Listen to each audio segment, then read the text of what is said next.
Tarkin's talking. Hello. Yeah, Tarkin's talking. Hi, everyone. My name is Ray Bonilla. And do you want to introduce yourself? I am still Tyler, but I'm also beardless Tyler. I think last week we were talking about how I was like an impersonator, but No, you can't spoil the last Nah. week. You have to, if you'd like to know what happened. Oh, yeah. The thrilling story behind Tyler's loss of identity and Spoilers. rediscovery. Check out the last episode, which is up on YouTube, actually, and on Twitch for a little bit limited time. Yeah, all right. And, so we've also been throwing up time lapses on our Instagrams of past paintings. So check those out while you're at it. Yeah, they're really great. And they are actually, that's a perfect segue because they were made and put together by the fantastic, indescribable, indestructible Kate Welch, who's our moderator, as always. Kate Welch, indestructible. That was pre-recorded audio. Yeah. We can't afford Kate 24/7, so we have to pre-record her when we can. We started late because of our own ineptitudes. Not Kate's, but at least mine. I didn't charge my headphones. I'm not blaming anyone. Wait, which way? Am I that way? I think you're that way, or right? Am I that way? Am I here this way? Press F in the chat to tell them which way they're facing. Yeah, F in the chat. If I Oh man, we're just right out of the gate. We're doing great. Yeah, we're doing awesome. We're doing awesome. All right. I'm loving it. What are we doing? All right. What are we doing, Ray? Well, we are finishing our Tarkin paintings Yes, today. Last week we both discussed our sort of approaches. You were going with I was going with a black and white with like limited like a black, white, and red. And you were using, what were you using? Burnt umber? Yeah, I'm mostly doing burnt umber, but I think near the end of that stream, I started popping in just a little bit of color. So I put so you can see here, I'll point with this brush. I put like a little bit of blue in the eyes and like a little tiny bit of blue in the jacket. So it made it a little bit gray. So I'm just pumping in just a little bit of color. I put like a tiny bit of cadmium in the ear for the subsurface scattering to warm it up. So I'm just playing with cools and warms right now.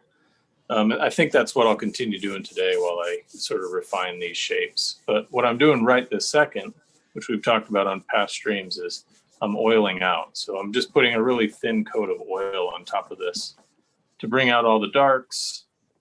And it'll also give me that wet look as I paint back in. Yes, I am doing the same. I am just doing it with that painting medium, that Winsor Newton painting medium that I had talked about last stream. So you like that stuff? I love it, man. It's it's become a part of me. Oh, well, don't get medium in your body. It's bad for you. It's really nice, and as I bend out of camera, that's crazy. What do you does Winsor Newton say what that's made out of? Is it like linseed oil? It's just stand oil, and I think thin with like mineral spirits. Nothing crazy, Oh, so it has a little solvent in it, though. Yeah, just a little bit. Yeah. Cool. I'm just doing my same old linseed oil with this like a drop or two of cobalt dryer in it. Which I don't even need to be using for this, but because I use it all the time in my regular illustration work, I just am using it because it's there and already mixed up. All right, so here we go. Yeah, here we go. I gotta get some paint down on my palette here. I made a mistake. I don't know if it was a mistake, but I used that Geneva brush dip that we always talk about. Yeah. So I didn't clean my brushes last session, the ones I used for this Tarkin painting. I just dipped them in the brush dip, but I think I had a little too much quick drying paint in one of these brushes, so it's pretty funky. So I'm trying to get it out, trying to break it down. It's been thrown into carbonite, basically. Yeah, it's definitely getting stiff, which is always bad. But you know, a little mineral. If you know, if folks are trying to figure out how to revitalize their dead brushes, you can do it with. Oh, go ahead. No, I just want to take a moment and point out the fact that I made a Star Wars reference because we were making Star Wars paintings, and you were just. Oh, I didn't even notice it. You couldn't care less. That's because he's a fake Star Wars fan. Hey, we already have our first question from the chat from Fruit Mood. This is a question mostly for Tyler. Why were we so late? Yeah, why were we so late, Tyler? This is a question mostly for Tyler, but I get the impression, Ray, you probably can weigh on this too. With your digital work, how far would you usually take a painting before adding color? I'm currently experimenting to find the right workflow for myself, and I'm curious about your point of view. That's a great question. What do you think, Tyler? Wait, can you say it one more time? You know, I don't have my headphones on this time, so I'm having trouble hearing. Sorry, yeah, we got old man hearing going on here. With digital work, how far do you take a painting before you add color? So it's kind of a mixed bag for me when it comes to that. I would say most of the time I go almost 50% to finish. Like I don't render like crazy. But I get sort of the landmarks and the values down. There were times in the past where I went almost all the way, but I don't really do that as much anymore. Just because I'm ready to get into, I'm like accelerated or excited, I guess, to get into putting the colors in. So I kind of get about halfway these days in black and white. And then I just start blocking in colors. And I use, digitally, I use a combination of multiply layers, overlays, and sometimes colorize, every once in a while hard light, but it's mostly overlay because overlay will adjust value and color at the same time. So I use that to kind of block in all my colors.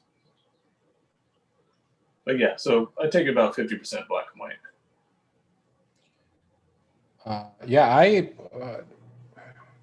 I use the underpaintings usually and digitally. When I do them, I take them a little bit further just because the thing that I'm always worried about, and this is just because I'm neurotic like this, is just getting the drawing right. So if you're first starting out, you know, push your underpaintings as far as you can, and then take your color as a challenge to improve on it even more. And you know, doing it, you know, taking advantage of those multiple passes, I think will help you, because the thing is, Tyler's been doing this for a couple of years. He's done a couple of digital paintings, and so he knows what to expect. Like and one or two. Yeah, just one or two. And so he knows what to expect and what not to expect and things like that. And so if you have a lot of painting under your belt, by all means, use the underpainting for as long as it serves its purpose. And so what I mean by that is, like, as long as it solves like the value issues that you're trying to do. And so for Tyler, the 50% is basically what he needs. And so to go on to color. I'm sure though, Tyler, if it was like a super complicated painting, your like underpainting would be a little bit more thorough. Right. I go a little farther. Yeah.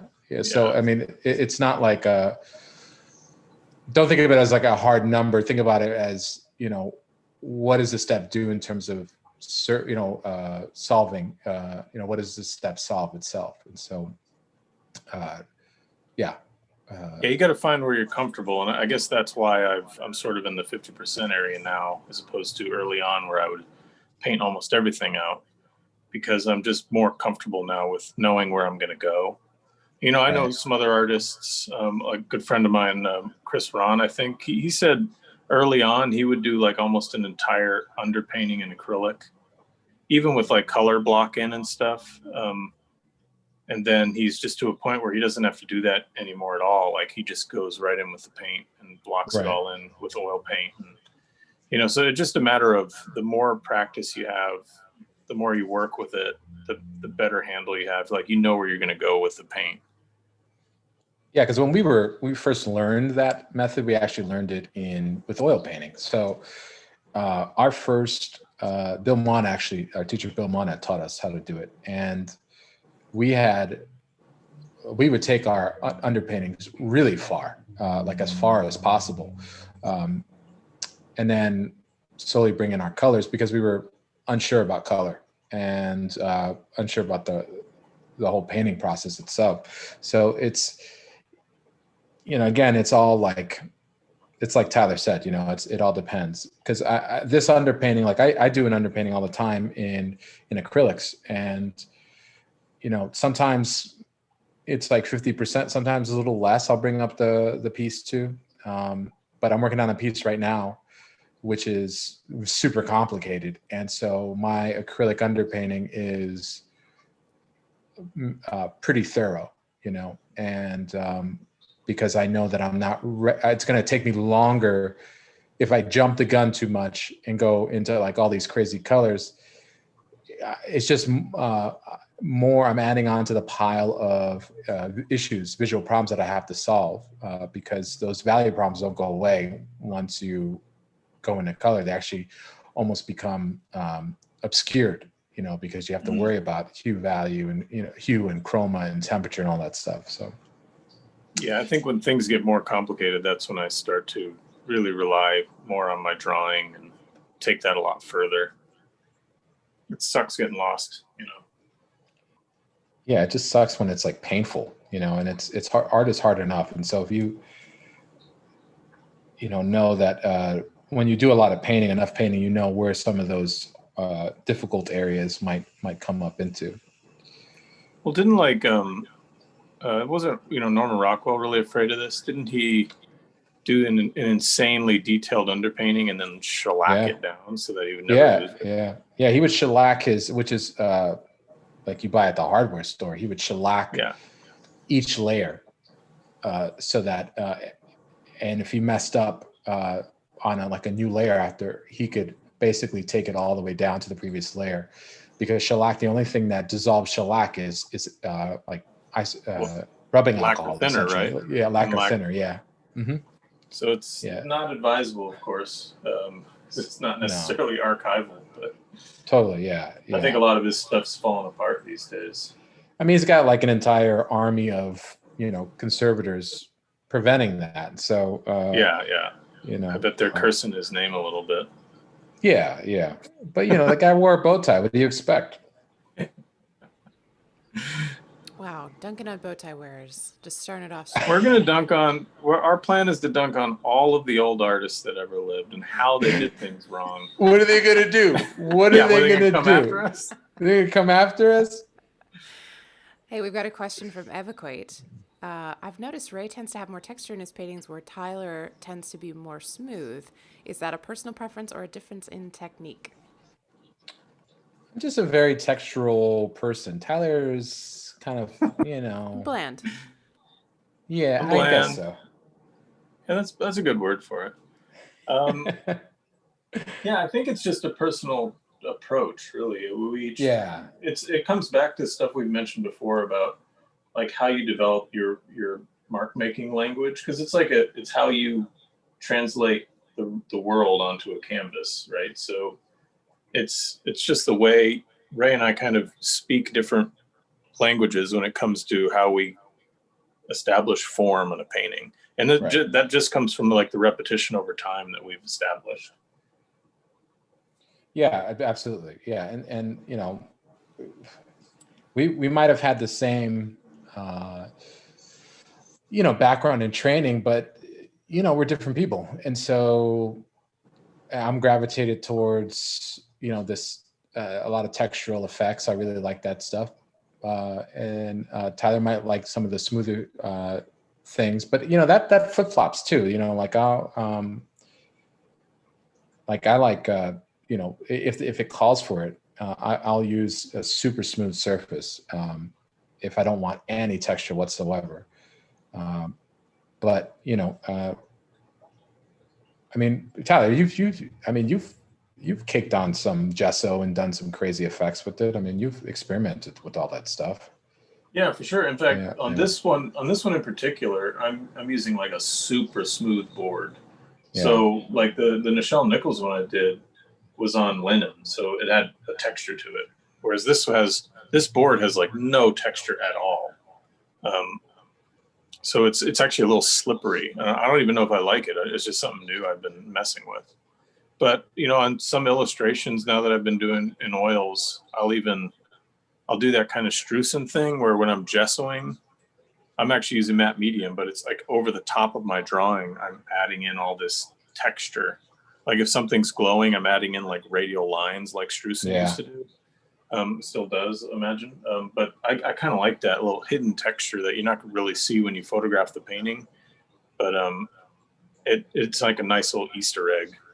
Yeah, that's some cool stuff. I mean, like David Juicing would design. David Grove, I know he would take hours and just work that into his painting. And all those understrokes, if they work for an image, by all means do it. If you don't like it, then don't do it. Like Donato Giacola, another phenomenal like master of fantasy art, likes a super smooth surface, almost like eggshell like, right? I mean, like he's working on that cotton rag stuff that's crazy smooth. And he'll sand in between all of his layers very finely. And Michael Whalen's another one who just like wants it like almost like a porcelain, But wasn't that Greg? Didn't Greg Gandy? Went to art school with us. A really fantastic fine art painter. He would do that too, right? He would like sand it down to this like razor thin. I think it was him. It might have been Jeremy. It might have been Greg. I mean, that sounds right. I mean, could have been Jeremy too. Jeremy Mann and Greg Gandy, two great artists that we went to school with a lot of like art. Crazy artists. I mean, like, it's kind of crazy to just think about that,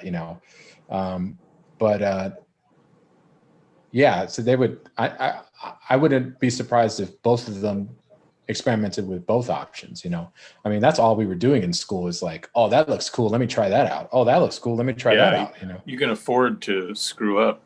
Yeah That's what I liked about school is you can be pretty adventurous and fail. And there's no, you can't fail professionally. No, well, you can. It's not good for your career. It's not recommended. Goodness me. So I was just trying to think like who else uses like texture really nicely. Greg Manchis does that. He'll do that so often. I love when he does like he did that Alan Shepard portrait, and it's like these like crazy goopy marks, but you can still make out the portrait in it. It's just awesome. He's incredible. God, he's so good. Too good. Well, maybe if people who don't know who Greg Manchis is, we might have to introduce him to our group. Yeah, it'd be cool. Maybe we'll see what the chat thinks about this. But I'd love to in the future, as we build more of Livebrush stuff, is to try and bring on guests, and maybe they can paint along with us. I don't know, but there's a million things we could do. So I don't know. Yeah, we'll ask a whole bunch of people. I've got a question. Well, I have a question from the chat from Awoken Paradox. Probably something that has been asked before, but hearing you talking about the differences in your art styles makes me think. What do you like the most about each other's art? Tyler, you have to go first. Okay. I'm glad. I mean, one of my favorite things about Ray's stuff is it's almost like you put stuff down in dots almost, and it forms the whole image. I love that. It's, I don't even know what you call it. It's almost like pointillism, where it's not, you're not worrying about like the fidelity of detail. It's all about the forms and the light and the temperatures, and you're just bringing all that stuff into focus where you want it. You're really commanding the visual image by like where you put fidelity and where you don't put fidelity. Man, it's just super good. So, oh, thanks, dude. Awesome. You know, there is a actual term for that. I remember finding it. It's called "I hope I don't screw up" approach. You know, I'm familiar with this. Is that all you have to say about my work? I mean, is that it? I mean, we're supposed to be great there's friends so much here. more. Right? Should I gush about you for? It's like we wrote like vows to each other. You know, art vows. You know. I got more, dude. I got more because that's just about how you put paint down. It's really like it's how you handle color and temperature and lighting. Is just blows me away. You're still like my go-to. Like Ray will agree that I message him a lot about like, oh man, what should I do in this part of the piece? Or, you know, I can't figure out the color over here. And then he'll do like a paint over, or, you know, it's just, you're like a resource that I lean on for color stuff. Well, I think we're both resources to each other, right? I mean, it goes to not working in a vacuum, right? Yeah, totally. Yeah. I think it's super important. I mean, I think that Tyler is one of the best draftsmen I think I've ever seen, you know, and, you know, is command of the figure and being able to compose multiple figure situations. I mean, is always great to see, and is very humbling to see. So, so that's what I love about his work, and command of value and color, and it's all good stuff, man. You know, I'm definitely, we're part of the we're both members of the Mutual Admiration Society. So I mean, like, Tyler would help me on all of my drawing, like, you know, hey, I don't know what this you know, is this hand look okay? And Tyler would be like, well, the hand's backwards. Have you ever seen a hand? And he doesn't. I don't even see one. There's no hand here, Ray. There is no hand. It looks more like a foot.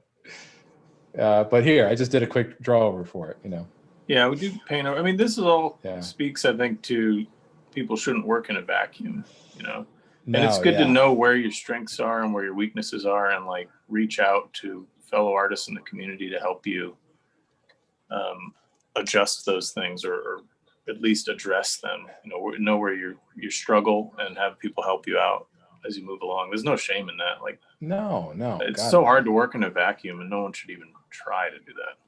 No, it's the worst. And like I think the biggest growth period for me was when I accepted, like, I am not the best in the world, and I don't do everything perfect, and I make mistakes.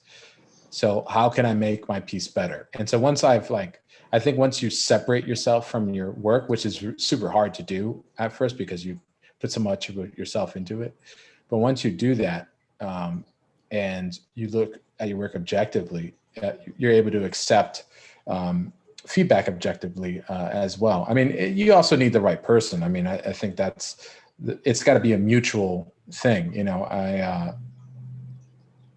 when I send my work to Tyler, I really want to make it better, and I'm open to anything. You know, if I were, you know, I sent my work in and asked him what he thought, and really I just wanted him to tell me I was so good and great, and wow, did you do something with your hair, Ray? You look so awesome. Then, you know, I wouldn't get anything from it, right? There's no point in seeking out feedback if you're looking just for, I don't know, an ego boost. Yeah.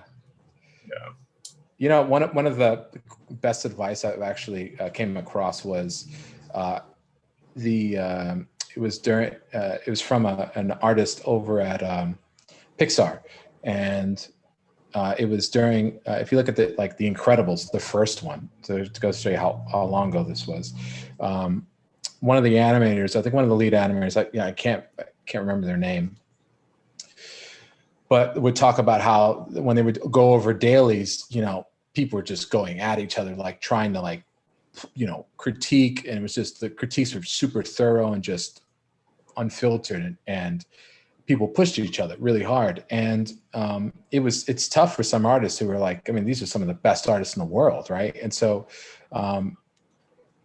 the lead animator had said, when I go into one of these, gruesome critiques,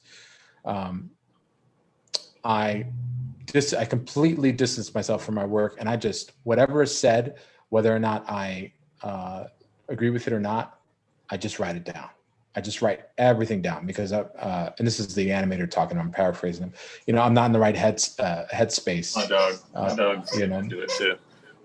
Well, keep going. Yeah, I'm not in the right headspace.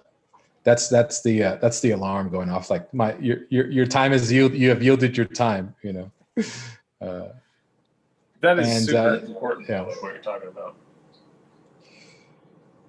Yeah, so that's what I would always do when Tyler would be like, I think you should do this, I think you should do that, I think you should do, maybe try this, maybe try that. I would just take everything down and then take a look at it. And once you do that, it's great. I think you really, it's becomes a really beautiful process.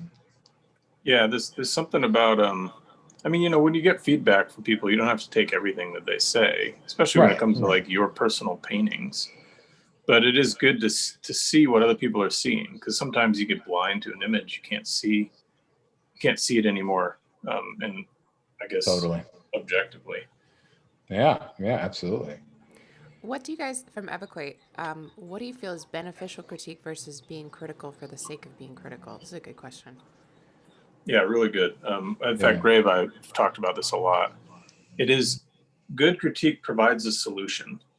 Bad critique is, this doesn't look right to me. And then nothing else is said. That's useless feedback. But good critique is like, this doesn't look right, and I have a solution on how to fix it. That's constructive feedback. That's the best kind of feedback you can get. Yeah, I agree. I think the biggest thing, and this goes back to Bill Mond, he would always tell us, when you critique somebody's work, you better have a reason. When you point out something, you better have a solution for it. And if someone's critiquing your work, you should ask them, why do you think, ask them, why should you change the color from blue to green? Or, why should you, or how can I improve the value composition, the value pattern in a piece?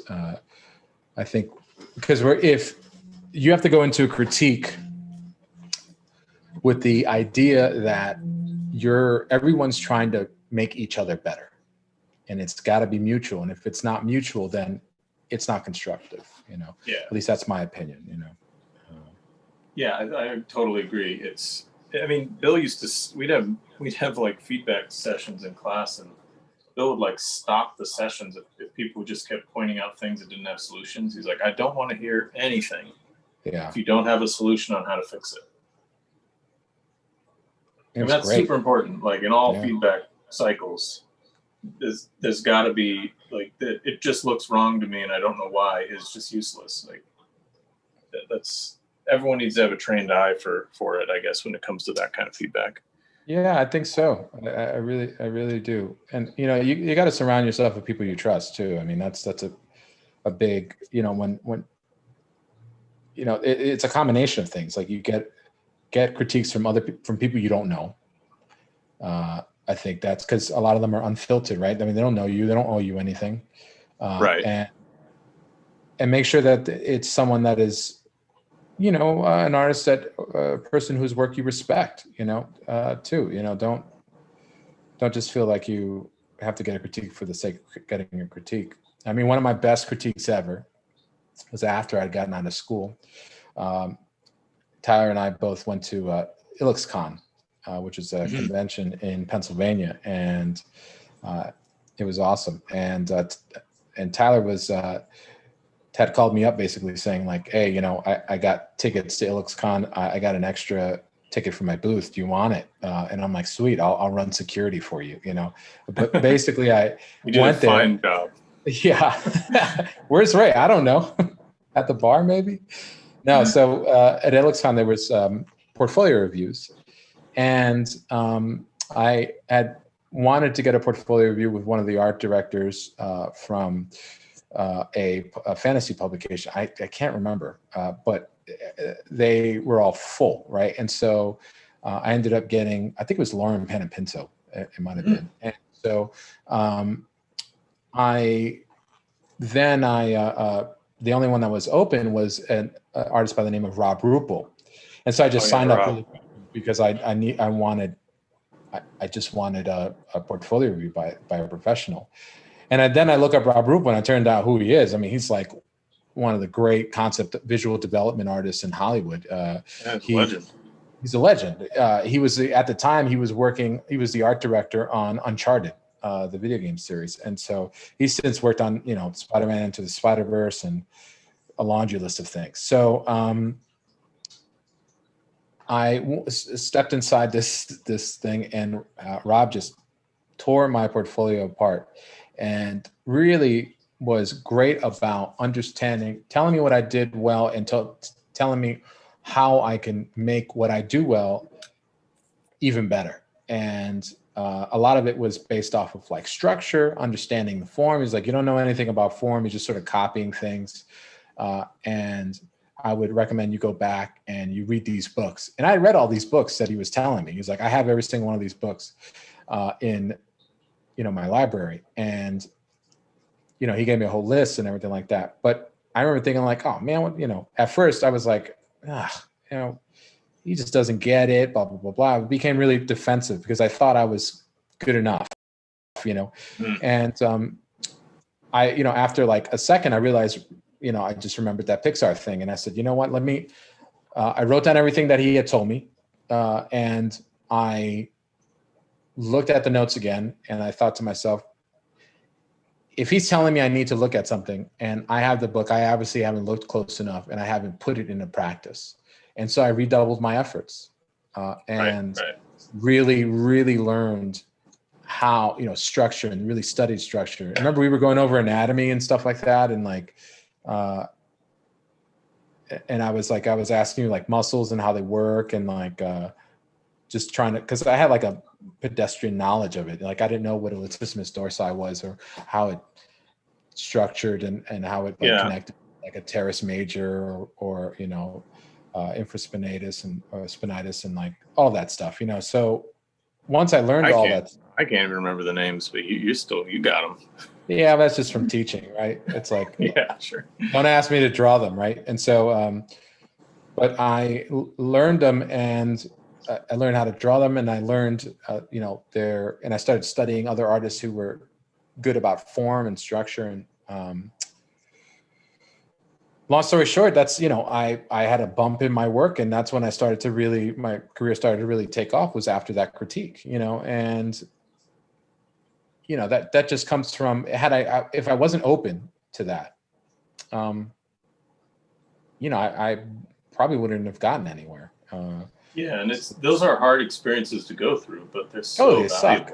Yeah, they suck bad because you're putting yourself out there, and you think I've worked hard to get here, and now I'm being told like everything or a bunch of the stuff I'm doing is wrong, and right. It's rough, right? But it's I guess, you know, part of being an artist is learning how to take those things and get better from them.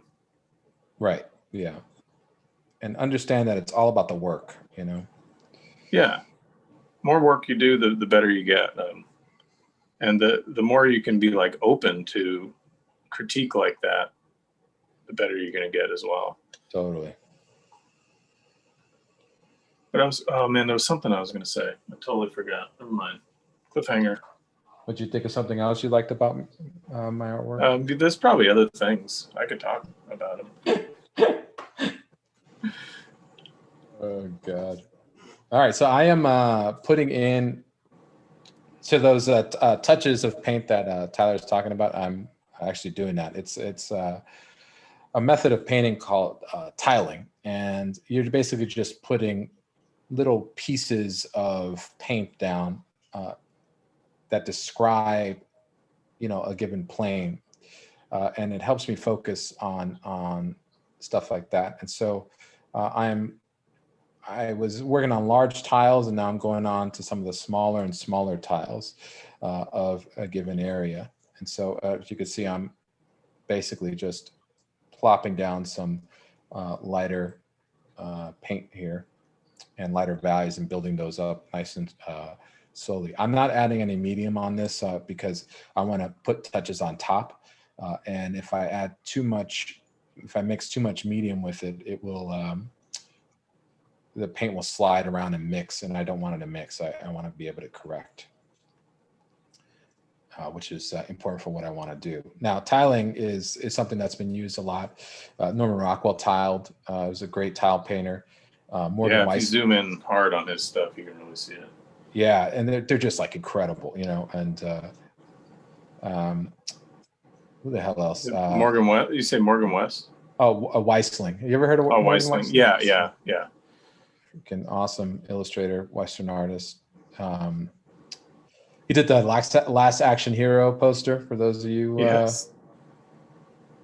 An instant classic in my opinion, but I'm a huge John McTiernan fan, and it's kind of like one of the great McTiernan directed that film? McTiernan films. Yeah. Oh my God. Why? Oh, come on, Ray. I know. I'm just like, why did I even admit that publicly? I'm a big John McTiernan fan, and that was, I think, one of his last awesome ones. I mean, it's not like John McTiernan's dead or anything, but he had like a big lawsuit, and he kind of vanished from the world of filmmaking. It was the last awesome one before, this is so awesome. God. He's still around. I hope he makes movies again, but Hollywood's pretty different now.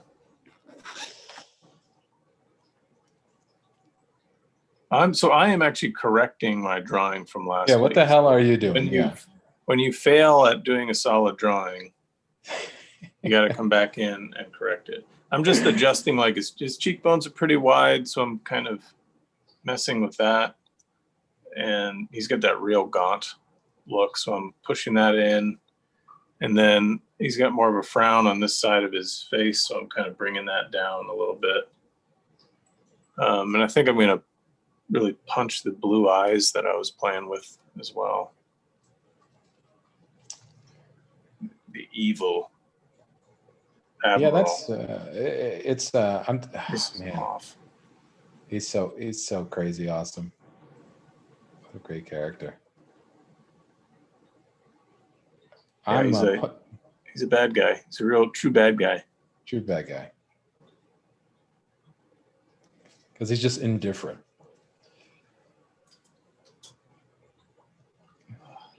So I am piling up my lights because I'm going to design basically you can probably see it as it's turning. It's going to be one of those noir type of like bands of light coming across just the eyes, the forehead right here. And so it's a really, really tight window of value. And so what I do to do this, and this is something that we learned from, both of us learned from one of our teachers, Xiaoming Wu, one of the great all-time greats.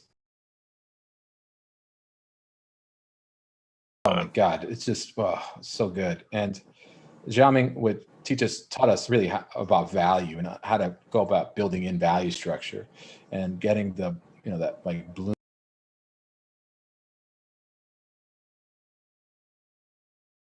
Your pieces, all right? And I would just ask them. I remember we had him in class and asked him question after question after question after question until one day he just took my brush from me and he started painting on my piece, and he was like piling on white on the forehead. It was the light was coming from above, and he was piling on white, with a little bit of like yellow ochre on the forehead, and then he then picked up a little bit less and a little bit less and a little bit less, and went down this, a little bit more color, a little bit less white, and went down the entire face. And I still have that painting.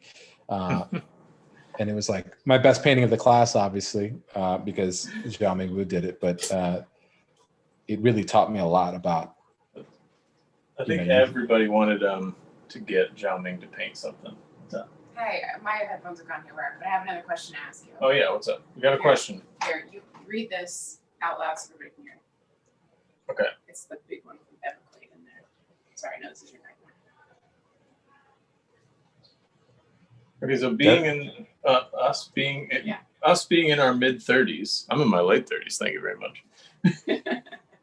And in the industry for a decade or so, do we see younger people coming in with different approaches, styles, and ways of doing things that that we are surprised by or find interesting? Yeah, absolutely. Yeah, totally. I'm totally watching people come into the industry all the time because there's just so many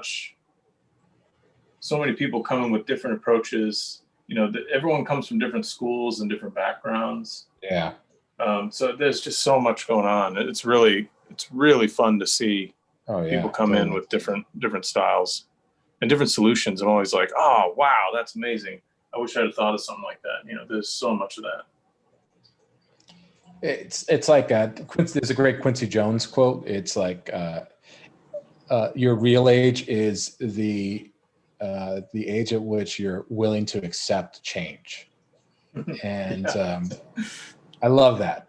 And so I am always looking on to how to do something different, all the time. And, I think Livebrush started because Tyler and I would always send stuff to each other like, dude, check this out. This is crazy, and like, we're just fans of art. Right. And so you just got to be a fan, you can't if you see something that's awesome,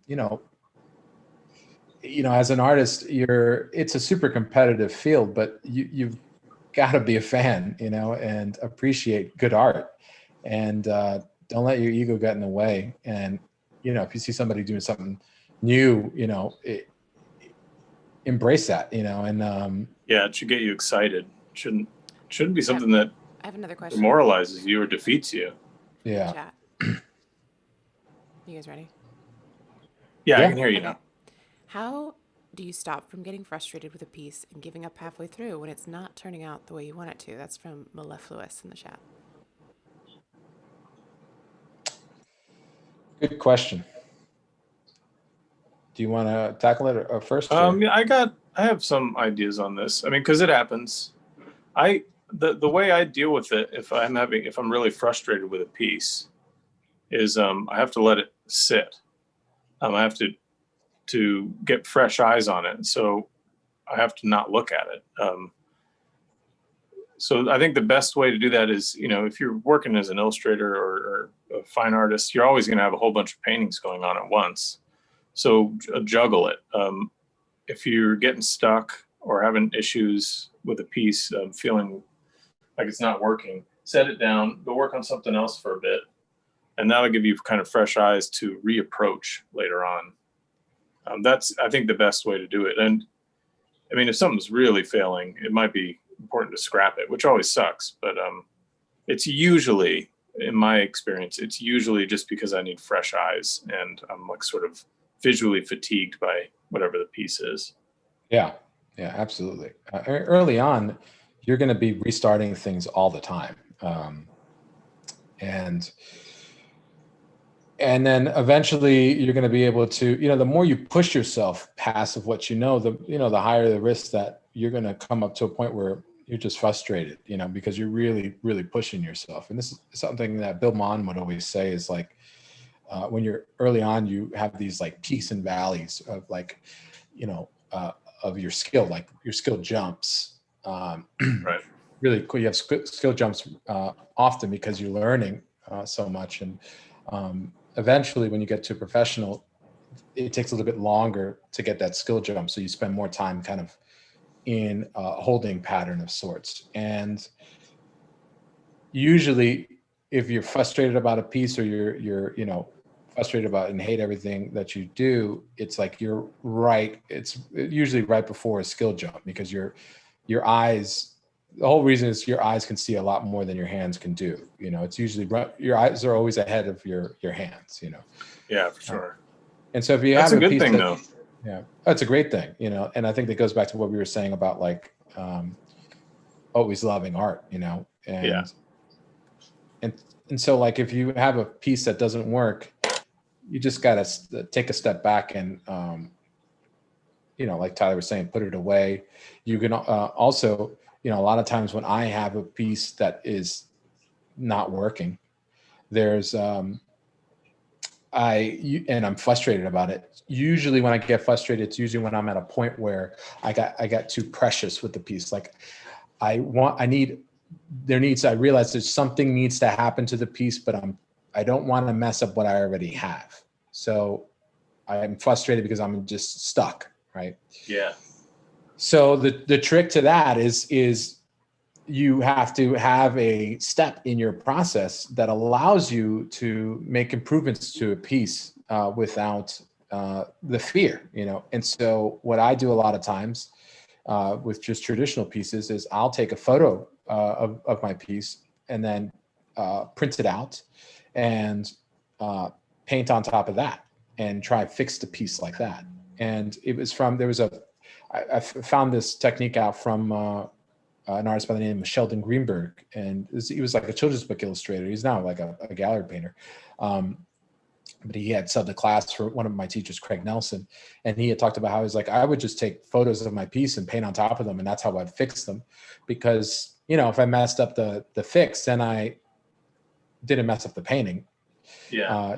You can do this digitally too. Like Totally. When you brought that up, I was going to say, like, you can photograph your piece and bring it into Photoshop and make, you know, big changes. And then that can inform where you want to go. Yeah, never be afraid. You know, it's one thing I was, you know, I came to realization when I started to do this was there's no reason to be afraid of a piece. You know, it's 2020 and you do crazy things to find a solution.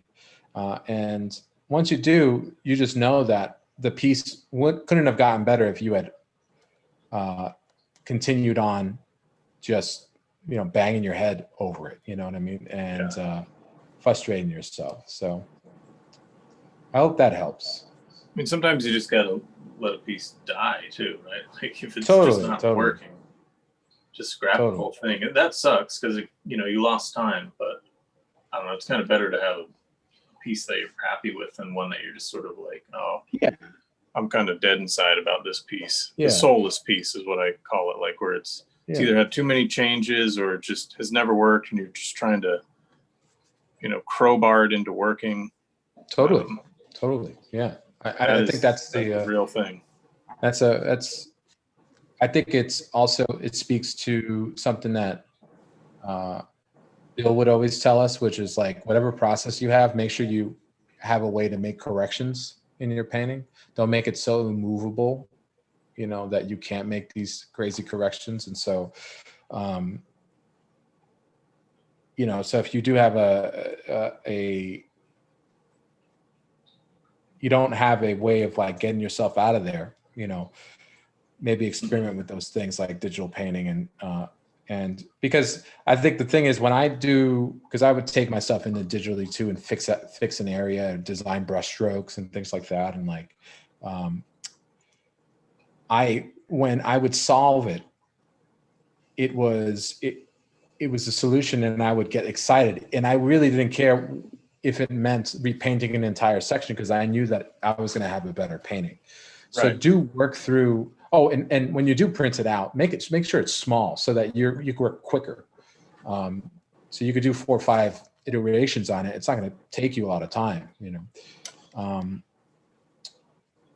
So that's always good to do, even if you're doing it digitally, to make it kind of small. Yeah, make it small and don't get involved, you know, because it's usually not a small problem. It's usually like a large problem, you know. Yeah, detail is rarely the issue. It's almost always the grand scheme of the painting. Isn't that funny though, dude? Like we were like, how long did it take us to kind of like understand that? It took me Forever. forever. Yeah, Yeah. just like And what do you mean? I still will catch myself doing it where I'm like digging into a painting digitally, and I'm like way zoomed in working on something. I'm like, yeah, this looks really great. And I've been like working on an ear or something for an hour. I'm like, oh, I just, that ear could have been done with like 3 or 4 paint strokes. Like it didn't need to be worked on so like vigorously. It's just so easy to get caught in the details. It's all about the overall image. Totally. Yeah. I'm the same way. Same way, you know. Having all the time in the world is not necessarily a good thing, you know, with stuff like that. Yeah. Well, there's just something more expressive about like solving, we use the ear again, like solving an ear with like 3 or 4 brush strokes. Yeah. That's just so much fresher than like painting it. And at least this all comes down to taste, of course, but totally. My taste, I like super highly rendered stuff is awesome, but it can get a little stale sometimes. Yeah. And I like stuff that has fresher movement in it and just fresher paint strokes. See, on this piece here, I've only put in like a little bit of warm in the ear and like blue in the eyes and some gray in his jacket, and it's starting to look somewhat colorized. So very limited palette is what I'm messing with.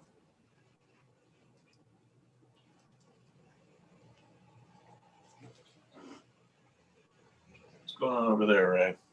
Yeah, I'm surviving. Sorry, I was just. No, I was seeing it. What's your paint? What are you doing? How's the painting? Yeah, I am. Oh yeah, I see it now. Putting, intensifying my values and starting to get a little bit thicker in some of these areas right around here. I don't know if that's coming through here. Yeah, no, it's looking great. Yeah. I like the warmth coming through. Yeah. I don't know It's a little choppy on your end. I wonder why. I don't know. It's probably Jamie's fault. Probably. So. No, I don't think I did. I didn't touch anything. Oh, you know what? I think I might have hit I forgot to hit the record button on my time lapse. And I started to do it, and now it's. Let me stop there. Today has been we've been like plagued with technical issues all day. Yeah, sorry everyone. My headphones didn't work. No, Still don't. You know what? Show must go on. The show must go on, folks. I think I might. How do I do this without messing up here? Let's see. Oh, with the messing up the order. Yeah. Is my head's okay though, right? Okay. Why, thank you. Yeah, man. Looking really good. Let's do that. Sorry about that, everyone. Let's fix some issues. I'll get my headphones and we'll be right back. We'll be back in a minute. Hang out just for a sec.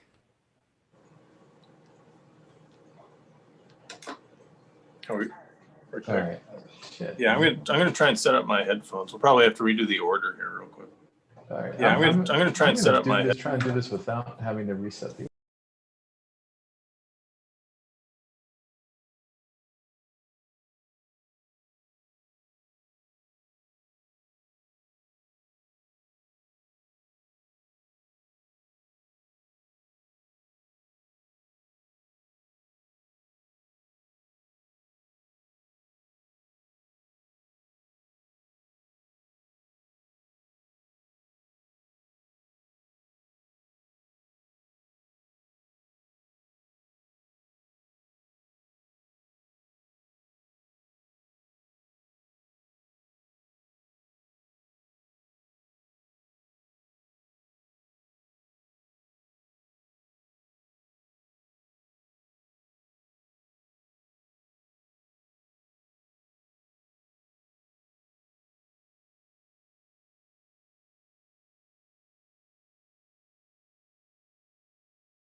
Welcome We're to back. episode 5 of, is that we at episode 5? Are we on episode 5 now? Who What is knows? this episode? Who cares? So Tyler messed up again. Yeah, but I got my headphones on this time, so I think I'm clear, better voice, You could hear us. something. You're not lip reading our, reading Kate's lips. I don't have that live.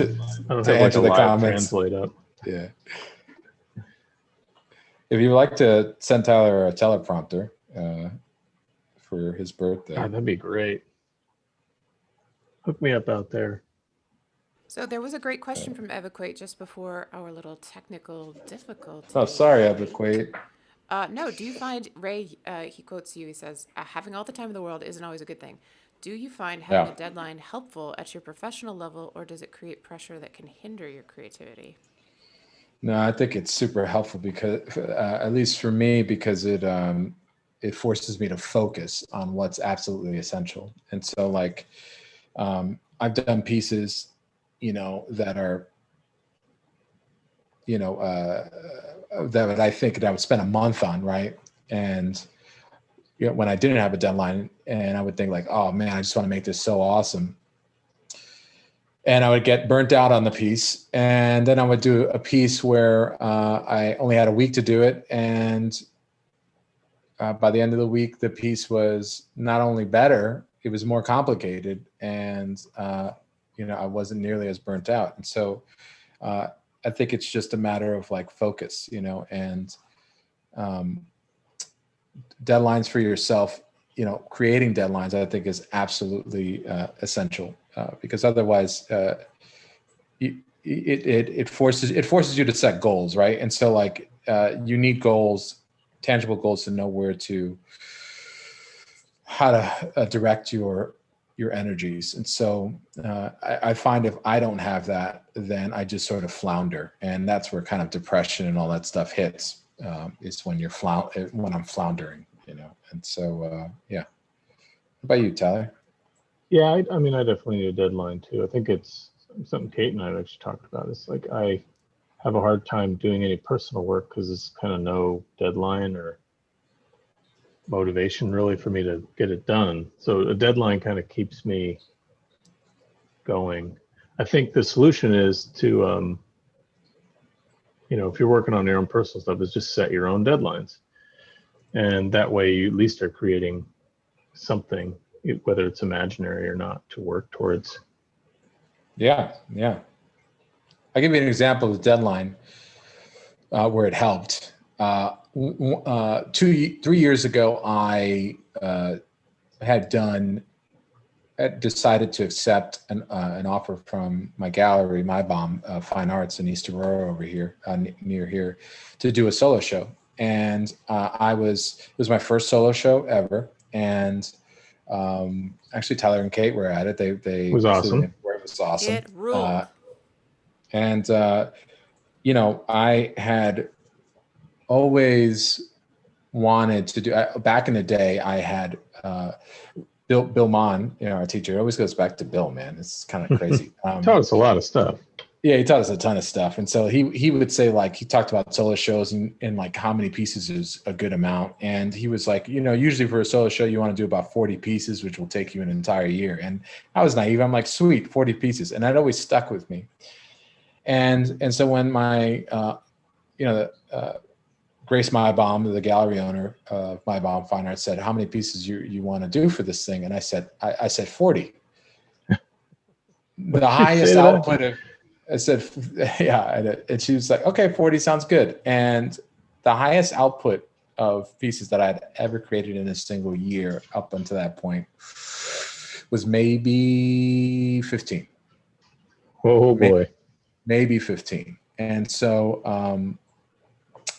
I got to going, and it was something I had never pulled off before, but what happened was I learned how to work efficiently. And I realized, like, I wasted a lot of time doing things, and my wife would come upstairs while I was painting it, and she knew I was on a deadline, and she's an artist herself, and so she would always say, like, all right, that's got about 2 more days, on it. And that's about it. And so, and she would give me these like mini deadlines, and I would think like 2 more days. Are you crazy? I need another week, And, That's brilliant.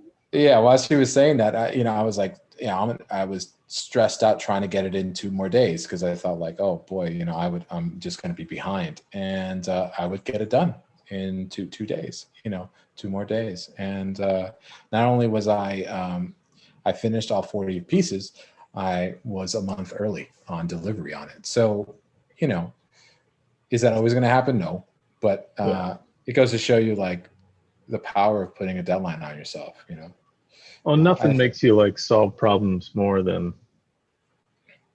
or learn to figure out how to solve problems and get shortcuts. Totally. Than like an insane amount of work in a short amount of time. Hey, buds. Well, also, hey, cool kids. I got more questions for you. Sorry. Yeah. Ray, No do you have more thoughts on that? Spit them out.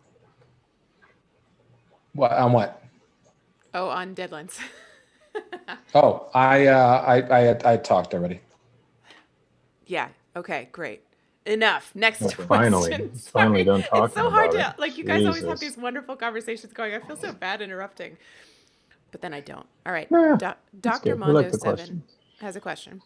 Has attempting to learn a new method or technique ever negatively affected or distracted you to the point that it impacts your personal style? Is it hard to maintain a balance with that level of exploration? Oh my God, I love that question. Yeah, that's Tyler, great. do you want to go first with that? Or? Sure. I mean, I have some ideas on it. I definitely love playing around with different styles, and I feel like I've said this a few times, I guess, in chats with other artists, but I feel like I do every piece differently every time. So that I don't think it's ever really hindered me. It's always informed me as to like, oh, okay, this particular style approaches like, rendering this particular way. Maybe there's aspects of that I can borrow. So it's always super helpful, I've found. Yeah, it's, I think in school, one of our, that was an issue for me all the time because I wanted to learn, and I would always like in school, I was one of those students that like, I don't know, I just wanted to learn every single way of doing something. And I'd get really good, but all of our teachers had different ways of working. And so I started to realize that the best piece that I would do in school was usually on the first day of class, and everything else would take a dive quality wise. And the reason why was because I would be approaching a painting completely differently, and I wasn't relying on my same bag of tricks. I was pushing myself. And so I used to think that as like a hindrance, but when, eventually I really started to realize that there's a common thread through all of the things that we had learned, and you can basically, as you're growing as an artist, you can pick and choose which ones you want. And I heard like a discussion, actually I was listening. It's funny that this question came up, a discussion on about this in this podcast called Suggested Donation. And it's hosted by Tony Serenai and Edward Minoff, who are fine art painters who studied with Jacob Collins and teach at the Grand Central Atelier in New York. And so they were talking about that, with an artist by the name of Zoe Frank, who is like an incredible painter. You should check out Zoe Frank's work, unbelievable. But they were talking about different working methods and going to different schools and things like that. And they said like the best advice that we can give students is to just embrace it. Go ahead, head first into a new working style, and don't worry about your own style. When you're in school, you're there to learn. And so you're going to come out of it with your own identity. I mean, you can't, unless you absolutely try to, you can't get rid of your original mark. And so, right. So don't worry about losing anything, and that's when I realized that, I was like, oh, once I stopped doing that and just went head first, I really started to grow. and learned more about what I like and what I don't like, so. When it's all of that stuff's going to inform the development of your own mark anyways. Absolutely. You know, Yeah. you're not going to lose it. You're just going to enhance it. Right. Absolutely. So don't be frustrated. It's easy to get frustrated though, right? I mean, it's all tough. Like all of this is hard to get through. Yeah. Art can suck sometimes, folks. I mean, Yeah, it's work. It's not, I mean, it's fun, but it's also, it can be hard work. And that's okay. Yeah. You're just having fun with it. Yeah. Try to. It's a good segue into the next question from Feel02 Jam 123. What do you guys think of the pandemic? Was it a good thing or a bad thing for you as an artist? I mean, I wouldn't say it was good or bad. It's kind of bad for everyone, right? But it's not it hasn't been a huge change for me, I guess, is a way of putting it. I'm working from my home studio all the time anyways, so I know there's a lot of folks out there who go somewhere all the time for work. So this has been a major change for them. But I mean, for me, the last decade I've been in my studio. So it hasn't been a huge change for me. Yeah, it hasn't been a change for me, with the exception of like, I really like to travel during the summers, and my wife and I just didn't have the chance to because everything shut down. I think the only thing that's concerning is just, the ripple effect. I think it's me. I sell my work through galleries, and so galleries are, been hugely hit by the pandemic, and so it's going to be interesting to see what happens when this gets resolved. But so far so good. I guess it all depends. So I think that a lot of things have been put in like a holding pattern, at least for me, but other things have also grown out of this. I mean, hell, this show for instance, for sure. Right. I mean, I think we were just like, we should just do something while we're. What do you want to do, man? What should we do? Where do we go? We can't go anywhere. What does it all mean? Obviously, like an ideal scenario right now would be in a studio at the same time doing this. But yeah, with Frodo squeaking away and me, you dying of allergies. Maybe dying of allergies. Yeah, I'm deathly allergic to dogs and animals of all kind, except for goldfish. So, and you don't even really know. You might be allergic to goldfish. I might be allergic to goldfish. Yeah. Just don't hug any of them anytime soon. Yeah, I know, right? Oh, goodness me. I think I'm zeroing in on this. I guess I can keep just putting detail in, but yeah, that's that. I'm getting to the point of putting in the payoff. I'm gonna get in my areas of this is where I basically finish all the stuff that like I had put off. Like the reflective light underneath the what is it called? The what's that called on your shirt? The sleeve, the cuff. Oh yeah. Yeah. You're going I'm checking out your painting now. I gotta lean out to see the other iPad. Oh nice. I love this warm, cool play you have going on. Yeah, thanks, man. Yours is looking awesome too. I'm gonna really pump this this thing. We were super delayed by one of the things that delayed was the fact that I'm shooting I'm streaming this from a different setup, so I don't have my monitor. I have a monitor on like an arm in my painting studio, and we're in my digital painting studio, which is like just a spare room basically, and where I have my computer in, and I have all my screens are being occupied right now, and so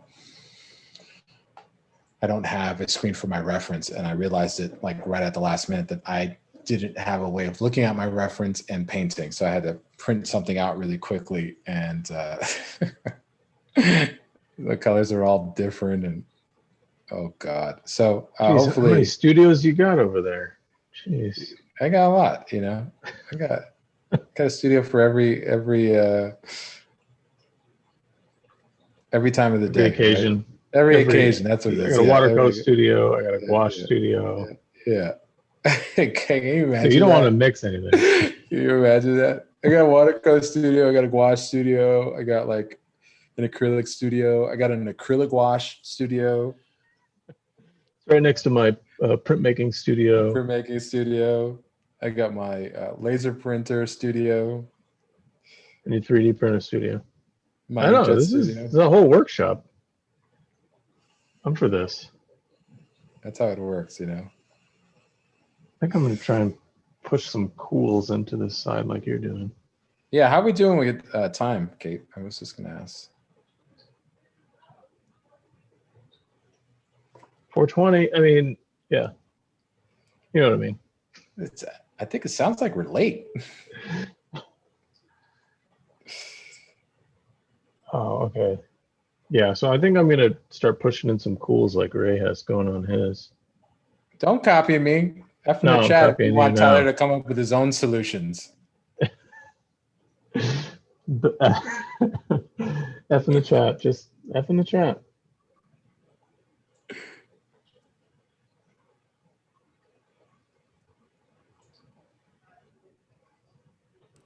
A question Okay. for Kate from the chat, finally. Nice, Food Mood nice. asks, question for Kate, are there still plans for a Discord? Yes. Oh, Yes. yeah. Jay Madalena, Yeah. one of the viewers, has put together a bunch of thoughts about what a Discord might look like. But your girl has been a little preoccupied the last couple of weeks and hasn't managed to do it. But it's going to happen. It's totally going to happen. Big Friday asks, are there moments where you find yourself completely bored with art? If so, how do you find yourself re-inspired? I think, you know, Big Friday is, right? No. No. Who's Big Friday? That's Big Will Coiner, man. Oh, Will. Holy Yeah. smokes. I haven't seen Will in forever. How you doing, Will? Well, what are you Absolutely. bored about artwork, man? Just look in the mirror. You're a handsome dude. But I got to answer that with absolutely. There are many days where I'm like, Jesus, I just don't have the inspiration, or yeah, I guess it's like a type of boredom. Like I'm just out of ideas, or I don't know. But I find what helps is I start looking at as many artists as I can find out there. You know, I go down the rabbit hole of like ArtStation and all kinds of other Instagram, and that kind of gets me. It starts like waking up ideas in my mind, and gets me Yeah. a little more excited about it again. I totally agree with that. It's, yeah, you get just burnt out, man. Like, I mean, so Will Coiner is an incredible artist and concept artist and just artist in general. And Yeah, we all went to school. Super great dude, man. Yeah, he's awesome. And so, yeah, so I think I do get, there are usually times where I do get burnt out. And what I do is sometimes I don't even want to look at artwork anymore. And when I do that, when that happens, I usually tend to look at creativity, people who are successful in other creative fields. And so like, I like going to musicians and anything like that is like creative or like, you know, I grew up watching, and Will appreciate this, a lot of boxing. And so, you know, because there's, you know, boxing is a super creative sport. And so would think about like, you know, just different philosophies of that and read about that. Musicians wise, you know, I would just basically learn about a new musician and become a fan and just completely listen to all of their, you know, read about why, you know, the circumstances that they created music in and, you know, and just absolutely immerse myself in that. And that usually inspired me to, you know, to think, I always think back to my career when it comes to that. I can't help myself. I'm always thinking about that type of idea. Like, wow, how do I get that in my career? Like recently it was Quincy Jones. Nice. You know, just like, wow, like, okay, you know, there's so many aspects about like things that he said, or Miles Davis is another one, when I was really afraid of just like, I wanted to see a change in my artwork, and because I was really frustrated with it, and which caused me to burn out. And I just, listened to a lot of Miles Davis, read a lot about him. And, he talked about one quote that I have on his, on my door upstairs in my painting studio, is, if you're going to be an artist that's always creating, then you have to be about change.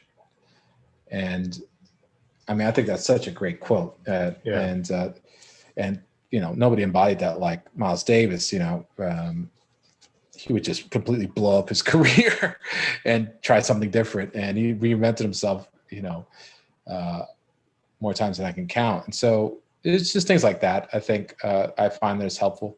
That's important things to do, though, is to kind of reset your whole philosophy.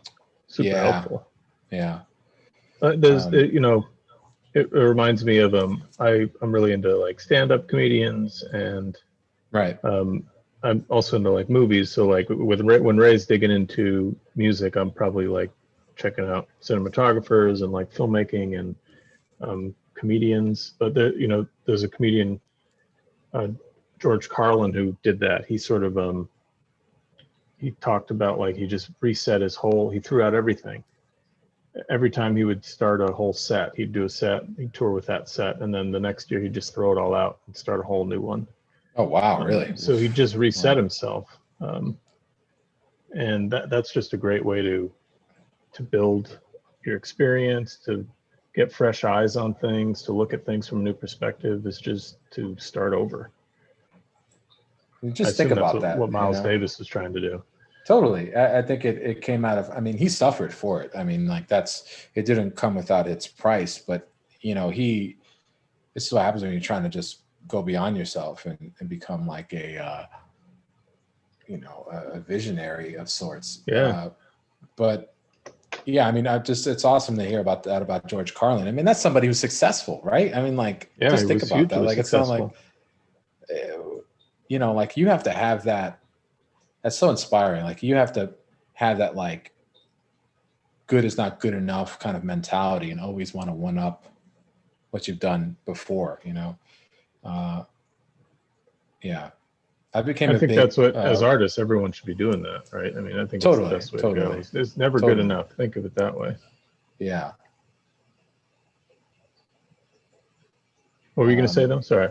No, I became a big, I was like, maybe I shouldn't say this, but no, I ended up becoming a big Prince fan because of that, because he was another person who like would just not, was just insatiable, when it came to pushing himself, especially in his most creative, most prolific times,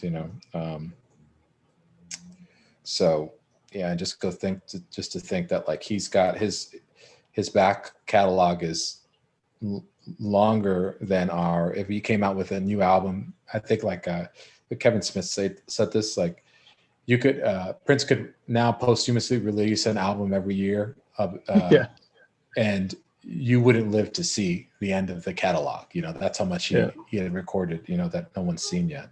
And or not to mention the stuff that he like ghost wrote for, like so many other artists' work that he wrote, and they just gave the songs to people. Yeah, he gave the songs to them. Yeah, just amazing. Yeah, just unbelievable. He wrote Manic Monday. Oh, really? No, I knew he wrote a ton of stuff that wasn't, that he didn't publish, that other people did, but I didn't know that one. Yeah. Oh man, it's not his best work. It's not his best work. He wrote that like at like 3:00 in the morning or something like that. He woke up and had the melody in his head. Oh damn. Yeah, it's pretty crazy. But anyways, yeah. So that's what I do for inspiration. Yeah, I think thanks for joining us, Will. Yeah, man, good to see you, Will. I mean, I can't see you, but you know what I mean. Yeah, I miss that dude. I Yeah, miss Will you, went to, I man. mean, I think you said it right. Will went to school with us, so we were all in a lot of Yeah. similar classes, and we all had studio space together. It was a cool experience. Everyone kind of working off each other together. It was great. You know, I think Tyler, I think you still owe Will money from that I time you probably do. borrowed I a probably do, couple of man. bucks from him. You know. I think I bought. Yeah. Sorry, Will. Great. Will's gonna Actually, come after Will me. was. Hey Tyler, remember that painting we did for Will? For like, remember we were talking about like underpaintings and painting over with an underpainting. Oh yeah, yeah. Yeah. Crap. I'm having flashbacks. Yeah, man. So, do you want to tell them the story, or you want me to tell the story? No, you do it. You do it. You probably Yeah. know So, like, your recollection is so much better than mine. Will had was asking Tyler about like, you know, painting in an underpainting and basically painting on top, like starting with an underpainting and painting on top, exactly like actually how I did the Uhura painting. You know? Yeah. And he was talking about different things, and we were getting ready. I think it's near the end of our studies there, and so Will was about, I think, a year behind. I want to say it That's was about correct. a year behind us. Yeah, and so we were in the middle of all this stuff, and Tyler was like, "Dude, I would love to do a demo or something for you," and but you know, I don't know if I could do the whole thing, or I don't know how it ended up happening, but like we were, you know, we were both talking to Will about it, and I ended up picking up some reference, and I'm like, all right, I'll do a painting, like an underpainting, and then Tyler, you can just finish it off, and Oh right, yeah. and that way, like, because we have enough time to do that, and so that's what we did, and it was really a lot of fun. I don't know if Will remembers that. That was pretty cool. Digging in. I kind of remember it. It's like barely in my memory, but it reminds me of. I think it was like the second IllexCon or maybe the first IllexCon. Not IllexCon. I'm sorry, Spectrum event in Kansas City. And so there was some artists doing that in the corner. They had this big, like almost Frazetta style painting, and everyone was kind of working on it a little bit. It's fun to do if you folks out there listening and you have like a friend group that they're all artists. Play around with that. Like it's fun to sort of work into someone else's piece, or just get a feel for, like, get that close up feeling of seeing how they paint something, and then you're painting alongside it or with it. It's a really good experience. Oh yeah, totally. It's really great. I mean, and just have fun. You know, I think that's the big thing. I think that's one of the great things of painting is just having fun and trying different things, and then just enjoying the process. Right, never being too precious. Just go for it. Dig into something and have fun with it. Big Friday says, "Love you both, yeah, and miss you." And that Tyler sounds like you owe him 2 G's, brah. Oh yeah, sure. I knew it. A lot of interest. Been 10 years, you know. Damn. A lot of interest. Evaclate has a question. Did you always have support from family and friends with the decision to go into art? Did you get blowback about real jobs and starving artists? If so, how did you overcome those fears? Well, Tyler, I can go first. Sorry, I was just listening to this great question. No, good. Yeah, you do you. Yeah, okay. Actually, why don't you jump in? I need to get some green here. Okay. I guess I'm pretty fortunate in that I remember my folks being like, all right, well, you know, because I was really into art in high school, and I just didn't really know what I wanted to do. Who knows what the heck they want to do when they're in high school? I mean, maybe someone out there does, but not me. And so I was toying with the idea of doing art as a career, and my parents weren't like, "Oh, I wouldn't do that if I were you." They were supportive, I guess. They would say like, "Okay, well, think about it. You know, just think about strategies on how you would make a living, I guess, doing it. But I didn't go that way. I went to college for biology. I don't know what I was thinking, man. So the reason I went to college for biology was my aunt and uncle are biologists. Oh, yeah, that's right. Yeah. I think in my head, I was like, okay, I want to do this. This seems fun. And I guess it's more of a living than art.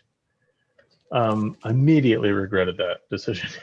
And then I spent about 2 years in a bio program. Oh, really? You studied 2 years at the program? Yeah, two years in a bio program. Brutal. 2 brutal years. And so I got out of it after a couple of years because I was failing chemistry. Chemistry is brutal.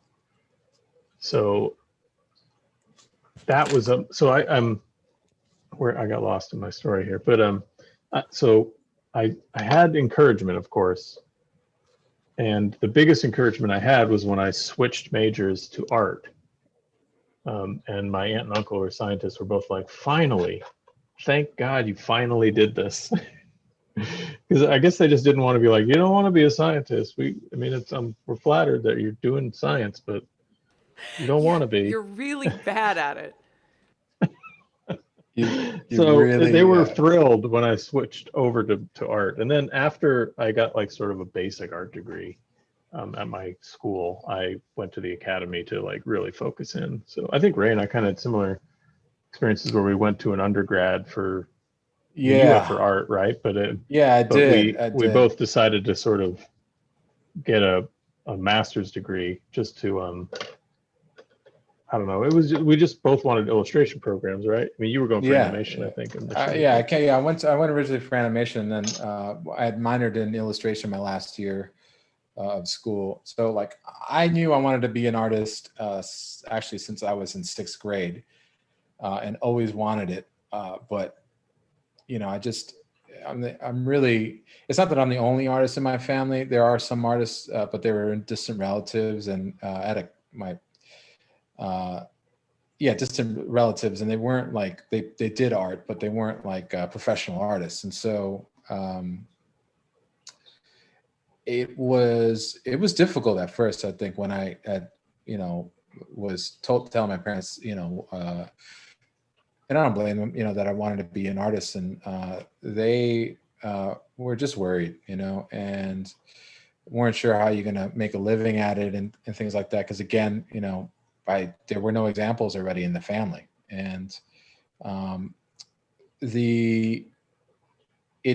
think the thing with that was it could have been a deterrent for me, but it made me want it even more. And it made me focus on my goals. Like, okay, I have to make this work because I don't want to do anything else.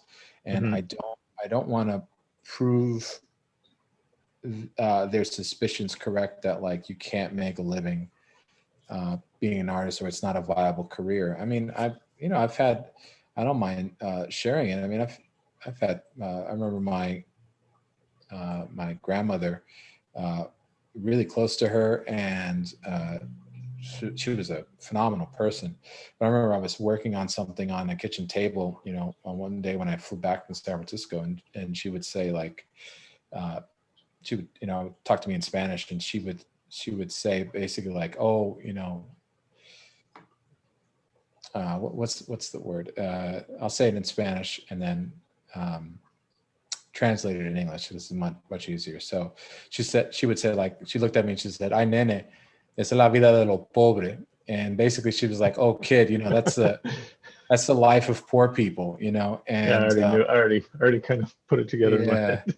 And so, I would have to hear that stuff all the time. And, but there's always going to be people in your way, even if it's not your parents, that say you can't do it, and it's really about perseverance. I mean, Tyler could tell you how many awesome artists that were in our,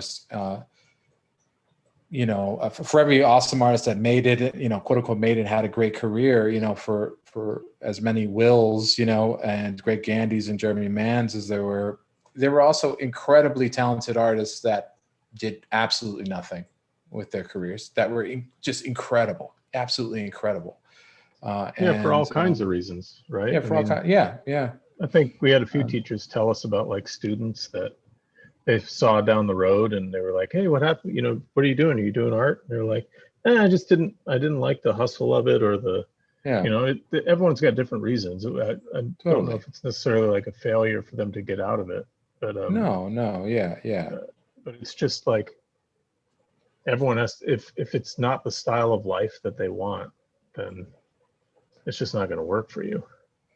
Yeah, and so you really just, you gotta find a support group. I think it's good to find a support group elsewhere. Like a lot of my family was unsure about it, but I had an aunt who was, who works in television, and she was very supportive about the idea of someone being a creative, and I always, am thankful that I had that, because she didn't think that what I wanted to do was eccentric. It was just completely as viable as wanting to do anything else.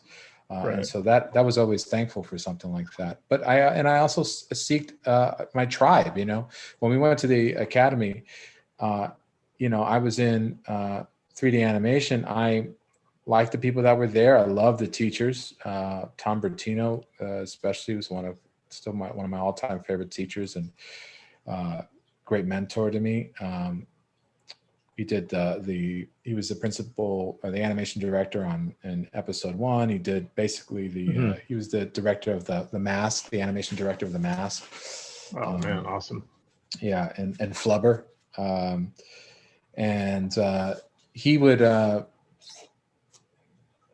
So anyways, we had that, which is great, and I'm only telling you this because, it was a great supportive area, but I really felt at home when I started to take the fine art courses and meet some of the illustration and painting majors. And so I went there, and then, my first semesters, when it was as a illustration major, was we had Bill Mann's head drawing together. Yeah. And, you have like a support system there, because you can't trade out the support system of a bunch of people who have a very common goal and are all in it together, and I think that's also a powerful thing to have. Then, it makes the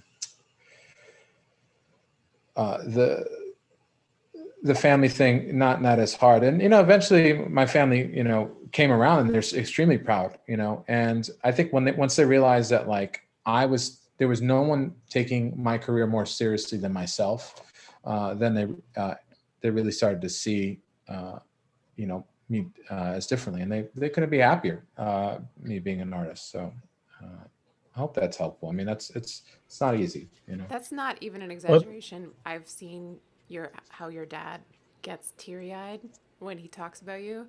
Like when we were at your first solo show, and he was just so proud of his boy. Yeah. I still think about that Ray's all dad's the time. amazing. He's a force of nature. But I mean, just to touch back on what you said, though, is I think, like, surrounding yourself with, like you said, a tribe.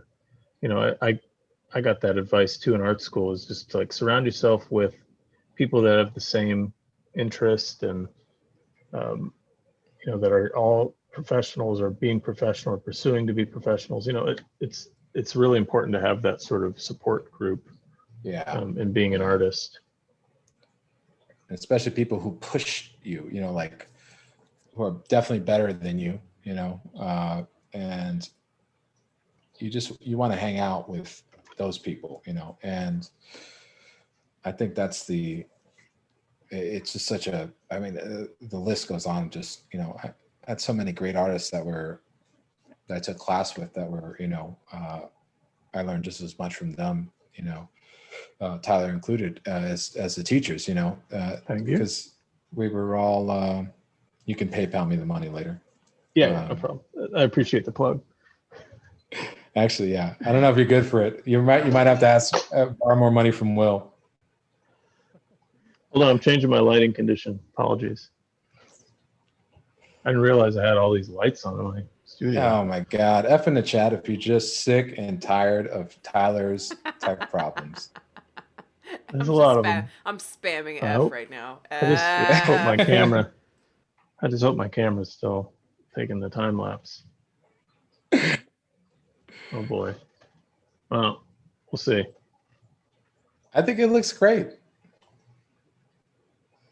I'm not seeing any movement on my camera, so who It's knows? okay. I can always make a time lapse from this footage. Yeah, we've been trying to get better footage for Kate, so our time lapse would be nice and crispy, but we've systematically failed this time around. Yeah, everything's been a interesting fail. Oh well, I'm just gonna leave it. It's all good. Yeah. I'll I'll fix figure it in out all this post. tech stuff one of these days. We'll fix it in Oh, that's post. looking great, man. I like this. Like blues, all these cool colors you have on the light side. Oh, thanks, man. I'm working this like green now in it. I got to mix. So if it looks cut out in certain areas, like right around here and here, it's because I haven't put tiles in that will merge the two. Right. It's like I mean, you talked about the tiling stuff earlier, but it's Yeah. like it's visually mixing it as opposed to like making really smooth transitions. Right. Yeah. Yeah. Which, is I guess necessary for this part, or I think that's the best thing. Yeah, I feel And like don't we need to. Should we? Oh, go ahead. Go ahead. No, I was just going to say, like, it just spoke to what we were talking about before about like trying different things, like, but I was going to go off on a tangent about Thomas Blackshear again. So what were you going to say? Oh, I mean, I was thinking like maybe because we've been doing on this show, we've been just kind of painting and chatting. Yeah. I'm wondering if at some point we should do like a real step by step. I mean, I guess it gives us less chance for us to really talk back and forth, but Like maybe it's a good thing. multi-episode thing. Well, maybe that could be part of our like the 1 hour little midweek streams. Yeah, as we try and do the affiliate. Yeah, the affiliate status. Guys, Gotta I get can that assure you, T-shirt. there's not a single person in this chat that is not sick of hearing you talking. I can't understand. F I don't in know the if chat. that's good or bad. F in the chat if you're secretly, if you're sick of one of the co-hosts of the show that isn't Kate and likes hats. Yeah. I was saying, I think this was before we even came on here. I was saying that I'm going to be known for wearing hats, but I'm just doing it because it blocks my light up above me, which is kind of.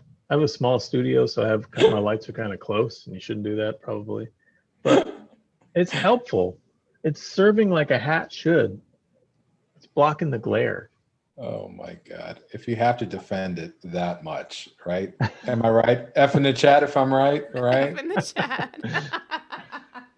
God. You guys have 5 minutes left, by the way. Oh, okay. Great. Yeah, I Look at think that. I made it. I made it to the end on this one. So let's mix up a little signature. Oh, dang it. You finished again. Ray, I know. be faster. I know. I do. I really have to. I was talking to Tyler about this. I'm like, it's like I have to finish a piece. Next time I'm finishing a piece on Type in the stream. chat if you think you should finish a piece. Touche, my friend. Touche. I mean, hopefully I got to a point before my camera decided to stop working that at least showed me close to finish on this. We'll I have fix no it in hope post. in my It's camera. fine. Yeah, we'll fix It's it. the in scary post. part. Oh, you ruined it. It's ruined. Yeah, and you know what? Yeah. You don't even need to sign paintings, folks. I don't even need to sign these, to be honest. Why not? It's the best part. It is the best part. Always sign your stuff because you never know. You never know. I'm saying the exact opposite of what I just said. You know what? The audience expects nothing less from you than complete contradictory Yeah. statements, I just put 20 on there. I know this should be 2020 because someone could fake it, but I'm just doing 20. F in the chat. Don't F chat. Don't F that. I don't know what it means. F that chat. No. Sarah F the Grace chat. has a question.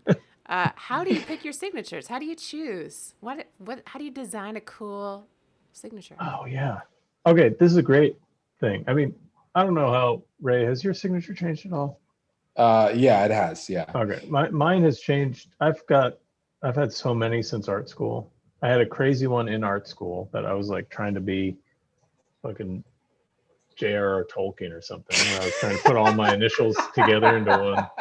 It looks so bad. I got a bunch of paintings from classes where I've signed them that way.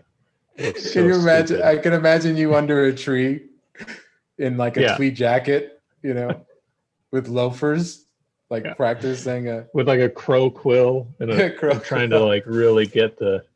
Anyways, I had a signature like that, and then I had one near the end of art school that was like my whole name painted out, which was madness. Tyler, Rick James. Yeah. Jacobson. It was too much. David Peterson is rating with a party of 47. Welcome, everybody. What? Oh man, welcome. We're just closing out here too. Whoa.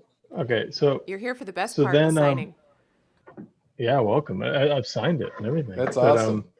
So then so what really drove to the signature I have now is Magic tournaments. So I had to sign, I've signed like thousands of Magic cards. And so I reduced my signature down to just like my first name with a long J. So it's just Tyler J. So that's what I paint everything with now, or sign everything with now, because signing that whole signature, I think I only did a few Magic cards early on signed like that, but it was madness. So I shortened it for brevity, and it was much easier that way. Well, I still don't like it. It's probably going to change. Oh my God! Just stick with one signature. No, I should say that, right? I have a similar story as to how I had like a super cursive signature. I don't know what I was doing. Yeah, I thought I was Errol Flynn, when I was I wanted to be the Errol Flynn of painters. And so it wasn't, so I used to do this like cursive signature and, trying getting it in with the brush was just madness. So I just stopped signing my paintings. And eventually I had two things. One, Tyler and I went to this,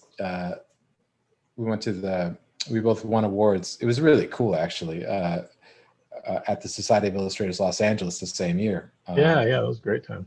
Yeah, and so we both went, and when we got there afterwards, they had us sign all of these posters, and they were going to kind of like auction them off or something like that for all the award winners. And so we stayed and signed tons of posters. And I remember signing with my signature, and like my hand was hurting so much afterwards. I'm like, I need another signature because this thing is stupid. And so I didn't do anything about it until shortly after I got a portrait commission, and it was going to be hanging up in this club, this well-known social club here in where I'm at, and they had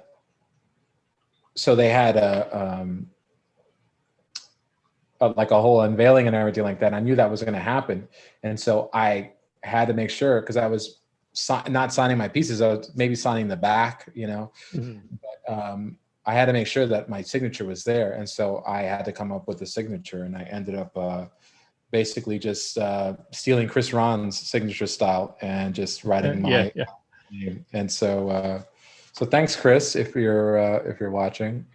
I always loved Chris's signature, man. So it's a good one to steal, to be honest. It's great. I should probably just sign it, Chris Ron.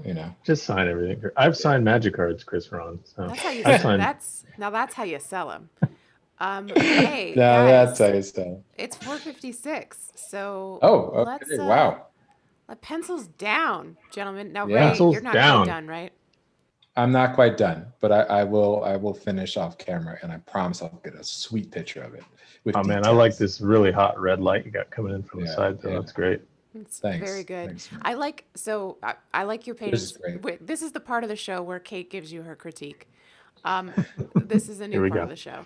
I love so Tyler's Grand Moff Tarkin looks like I don't know, like a dreamy film star, like kind of handsome. You're like, I would trust that guy.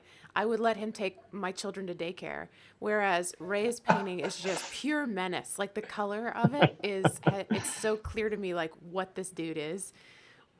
Very well done, gentlemen. Very well done. 10 out Yeah, of he 10 really from the established dramaturgy. a mood just on color alone. So. Well, I was trying to paint what I feel, and I'm when I am painting with you, and I'm still not over you shaving your beard. So I can't. I'm trying so hard to grow it back. It's taking forever. It grows back every few days, but it's not good enough, and then he shaves it off again. Where can the folks find you guys? So I'm at Ray Bonilla Painter on Instagram and Ray Bonilla Fine Art / Illustration on Facebook. And where can they find you, Tyler? Yeah, I'm on my Instagram is Tyler Jacobson Art. My website's tylerjacobsonart.com. My Twitter is Jacobson Tyler. Damn it. And yeah, you can find me on those. You said you would spots. remember this, right? Yeah. I'm just so pissed about my Twitter being Jacobson Tyler because there's some Tyler Jacobson out there who doesn't use it. Anyways, we'll So talk about that. Don't visit his stream. Twitter, folks. Yeah, just at Tyler Jacobson on Twitter. I'm on RaymondBonilla.com is my website. And Tyler, you got anything coming up? Nah. I got some cards probably coming out for Magic soon, but I'll post those up when that happens. Yeah, I don't have any. I'll be I have some auctioning shows those I'm off. working So. on. Sorry, I didn't mean to go. Oh no. Yeah, you got a show coming out. And but we're working on stuff. So stay tuned for sure. So. So thank you very much. Thank you for the who was the it raid was just part? David Peterson of Mouse Guard fame. No big deal. Wow. Oh wow. Holy smokes. Wow. Thanks, David. Wow, David. Amazing. Thank you. Well, I guess we're signing off though. So so thank you so everybody. much for joining us. Thank you, Kate, for keeping this ship for bailing out of the ship after it sunk a couple of times during stream. Absolutely. And, everyone. So we'll see you next Friday, same time, 3 p.m. Same bat channel. Pacific Standard Time, 6 p.m. Eastern Standard Time. And happy painting. And we'll see you soon. Bye-bye. You're clear. Cool. All right. Thank you. Kate. David Peterson. All right. Man. Thank you. David. You think I'm going to your stream, babe?